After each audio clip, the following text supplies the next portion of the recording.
Hi hello नमस्ते, मी मनीषा पुन्हा एकदा आपल्या नवीन ब्लॉगमध्ये तुम्हा सर्वांचं मनापासून स्वागत करते. तर इकडे आमच्या दिराचं किचन रूम पडलेला होता पावसामध्ये.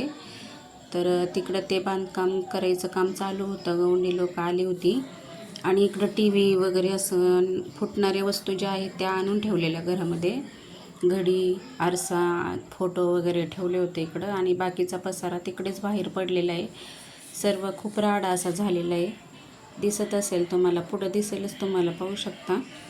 आणि नवीन पत्रे वगैरे टाकून घ्यायचे घरावरती, कारण ते खूप जुने झालेले होते, त्यामुळे ते खाली आले होते पावसामध्ये, वाऱ्यामध्ये. तर आता इकडे नवीन पत्रे आणलेत त्यांनी. आता सगळं दोन्ही घरावरती नवीन पत्रे टाकून घ्यायचे आहेत, कारण ते पहिले पत्रे खूप कुजलेले होते. तर इकडं मुलं बसलेली पायऱ्यांवर, इकडं आत्या आहेत आणि तुम्हाला दिसत असेल बाहेर खूप सारा पसारा पडलेला आहे आणि आवाज येत होता खूप पत्र्याचा, म्हणून मी आतूनच व्हिडिओ हे केला आहे. आणि पाहू शकता खूप सारा पसारा पडलेला आहे बाहेर, सर्व सामान बाहेरच आहे.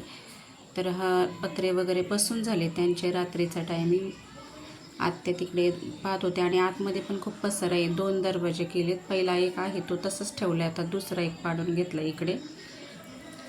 तर पाहू शकता. आणि खूप पसारा पडलेला, ते सर्व कामगार लोकांनी गोळा केला आणि ते फेकून वगैरे दिला तिकडं कचरकुंडीत लांब. आणि इकडं रॅक वगैरे व्यवस्थित ठेवलेत, सर्व सामान त्यांनी ठेवले. ते पडवी पण करायची ना, त्यामुळे ठेवलेलं आहे सामान. आता नंतर ओळवंड्या 2 दिवसांनी घालून घ्यायच्या त्याच्यावरती. आणि असं प्रकारे घर झाले तयार. नीलम भांडे घासते, पाहू शकता. आणि हे सर्व व्यवस्थित करून घ्यायचं आहे.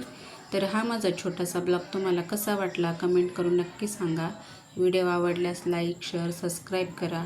पुन्हा भेटू अशाच एका नवीन व्हिडिओसोबत.